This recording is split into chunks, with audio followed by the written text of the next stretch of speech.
સ્મારકો અને સ્થાપત્યો હંમેશા આપણને આપણી સંસ્કૃતિથી પરિચિત કરાવે છે. તો મોરબીમાં જ આવેલા આવા અનેક સ્મારકોની સફર આપણે કરવાના છીએ. તો સ્મારકોની સફરમાં આજે આપણે આવી ગયા છીએ રવાપર ગુમરા રોડ પર આવેલ રાણી લક્ષ્મીબાઈ સ્મારક પાસે.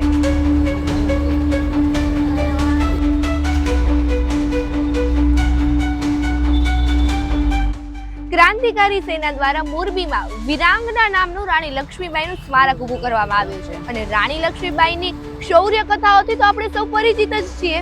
આ રાણી લક્ષ્મીબાઈએ આઝાદીના સમયે અંગ્રેજો સામે ખૂબ જ શૂરવીરતાથી યુદ્ધ કર્યું હતું અને હા, એક સ્ત્રી તરીકે પોતાનું શૂરવીરતાનું ઉત્તમ ઉદાહરણ પૂરું પાડ્યું હતું. રાણી લક્ષ્મીબાઈનું નામ સાંભળતાની સાથે જ સુભદ્રા કુમારી ચૌહાણની આ પંક્તિઓ જરૂરથી યાદ આવે.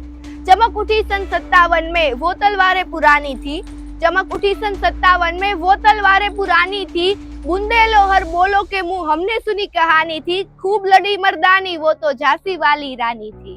તો સ્મારકોના આ સફરમાં આવા જ મોરબીના અનેક સ્મારકોની મુલાકાત આપણે લઈશું.